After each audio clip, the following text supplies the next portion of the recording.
Nous allons maintenant aborder un cas concret et lancer la fonction coût-volume.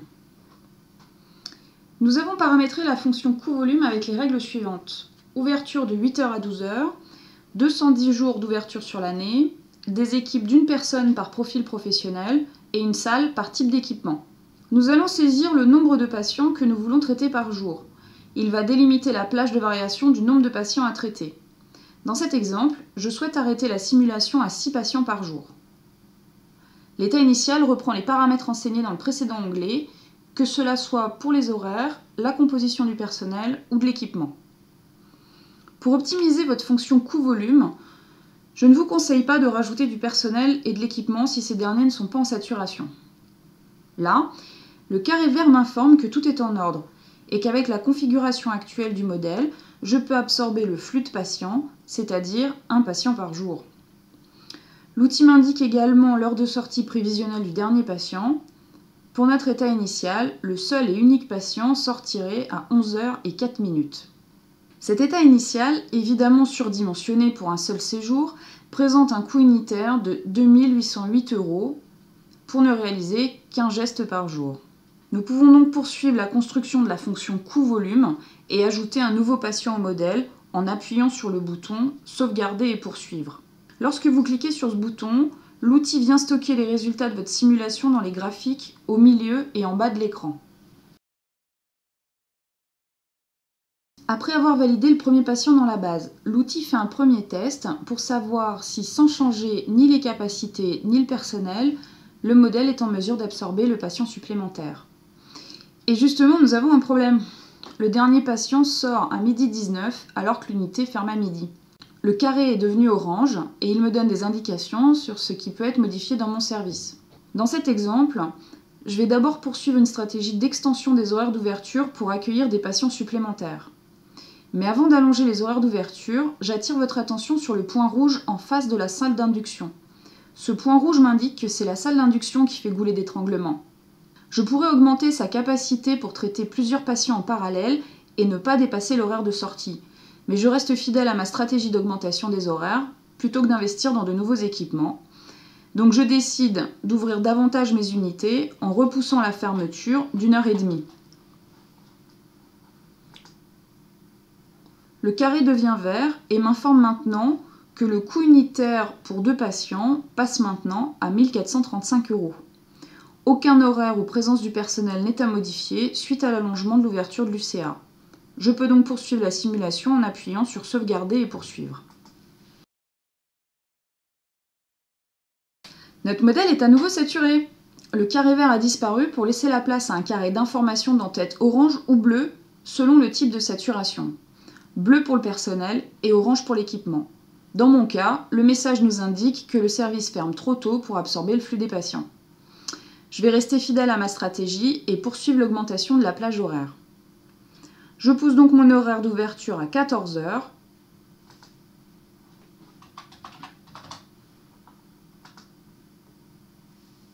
Mon modèle est maintenant valide. Gardez à l'esprit que chaque choix aura une conséquence en termes de coût. Si vous choisissez d'ajouter un équipement, il faudra le financer. Il faudra aussi s'assurer qu'il ait suffisamment de personnel pour l'armée. Et enfin, il faudra retirer de la disponibilité du personnel en raison des tâches afférentes supplémentaires induites par ce nouvel équipement. D'un autre côté, vous pouvez jouer sur l'amplitude horaire du service, mais attention, augmenter l'amplitude horaire signifie qu'il faut que vous ayez assez de personnel pour armer tous les équipements pendant toute la durée nécessaire. Allez, je sauvegarde et je poursuis. Pour le 4e patient, mon unité n'ouvre pas assez longtemps. Plutôt que d'allonger légèrement la durée d'ouverture, je vais fixer la fermeture de l'unité directement à 18h. Le modèle semble valide. Le coût unitaire tombe à 748 €. Je sauvegarde et je poursuis. Arrivé au 5e patient, et mon modèle sature. Le bandeau bleu m'informe que c'est la présence du personnel qui pose problème. La catégorie professionnelle aide-soignant est maintenant saturée. Donc pour les aides-soignants, la présence s'étale sur 7h36, ce qui est suffisant pour absorber la charge de travail liée aux patients. Mais ça ne permet plus d'ouvrir les équipements ni d'accueillir les patients aux heures où ils se présentent. Je dois donc modifier les horaires et ou la présence de score de métier pour être en mesure d'accueillir nos 5 patients. Donc j'essaye dans un premier temps de passer les aides-soignants sur un horaire de 9 heures. Je sélectionne donc oui dans la colonne qui me demande si je veux changer d'amplitude horaire pour mon personnel. Et j'indique le nouvel horaire. Je constate que le coût instantané passe à 617 €. Si j'avais choisi de rajouter une personne à la place, le coût serait passé à 647 €.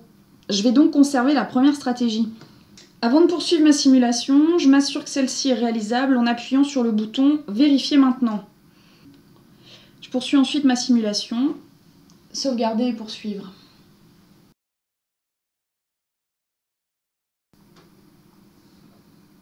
J'arrive au 6e patient et mon modèle sature de nouveau.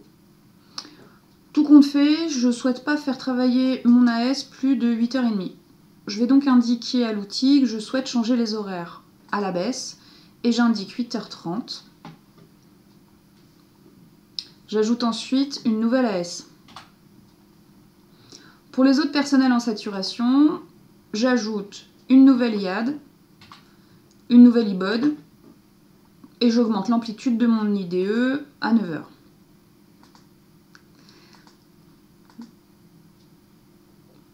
Je valide mon modèle en appuyant sur sauvegarder maintenant. L'outil m'informe que je suis arrivée au bout de la plage de simulation. Dans cette configuration, l'unité de chirurgie ambulatoire doit traiter 6 patients par jour sur 210 jours pour atteindre un coût unitaire de 652 €. Je peux imprimer mes résultats avec les boutons prévus à cet effet. Jusqu'à présent, j'ai appliqué une stratégie d'augmentation de la plage horaire pour accueillir plus de patients. Cette stratégie m'a imposé de renforcer la présence du personnel, puisque la charge de travail est plus importante, car liée à un plus grand nombre de patients. Bien, j'ai réinitialisé le modèle et je vais maintenant explorer une autre approche, l'ajout d'équipements supplémentaires au niveau des goulots d'étranglement.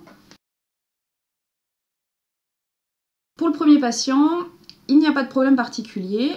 Je clique sur sauvegarder et poursuivre pour ajouter un nouveau patient. Comme tout à l'heure, le modèle doit être revu à ce niveau-là, puisque le deuxième patient sort à 12h19 alors que l'unité ferme à midi. Cette fois-ci, plutôt que d'accroître la plage d'ouverture de l'unité, je vais modifier le nombre d'équipements. Le point rouge au niveau de la salle d'induction m'indique que c'est cet équipement qui représente le goulot d'étranglement. Ça n'a rien de surprenant car c'est à cette étape de prise en charge que le patient est pris en charge plus longtemps. Je décide donc d'ajouter un poste d'induction. Cela me permet de prendre partiellement 2 patients en parallèle et d'accélérer la sortie. Pour valider cette option, il faut, comme à chaque fois qu'on modifie le nombre d'équipements, cliquer sur « Vérifier maintenant ». En effet, les horaires des flux des patients sont modifiés en raison de la nouvelle configuration de l'unité et l'outil doit recalculer l'ensemble des flux. Cette fois-ci, le modèle est bien validé, je peux cliquer sur « Sauvegarder et poursuivre ». Pour le troisième patient, le modèle sature encore. Cette fois-ci, le modèle m'indique 2 goulots d'étranglement. Si vous souhaitez en savoir plus sur comment ces goulots d'étranglement sont identifiés, je vous renvoie à la lecture du rapport détaillé sur l'étude de coût en microcosting de la HAS. Dans l'immédiat, je rajoute une salle d'induction et une salle de bloc. Comme toujours lorsque je modifie le nombre d'équipements, je dois cliquer sur « Vérifier » et sauvegarder. Pour le quatrième patient, l'unité est à nouveau saturée et le dernier patient doit sortir à 12h19 alors que l'unité ferme à midi. Plutôt que de rajouter des équipements supplémentaires, je vais augmenter légèrement la plage d'ouverture de l'UCA jusqu'à 13h30. En effet, le personnel semble peu saturé. Ouvrir jusqu'à 13h30 ne nécessite pas de modification du personnel. Le coût unitaire pour 4 patients est maintenant de 750 €.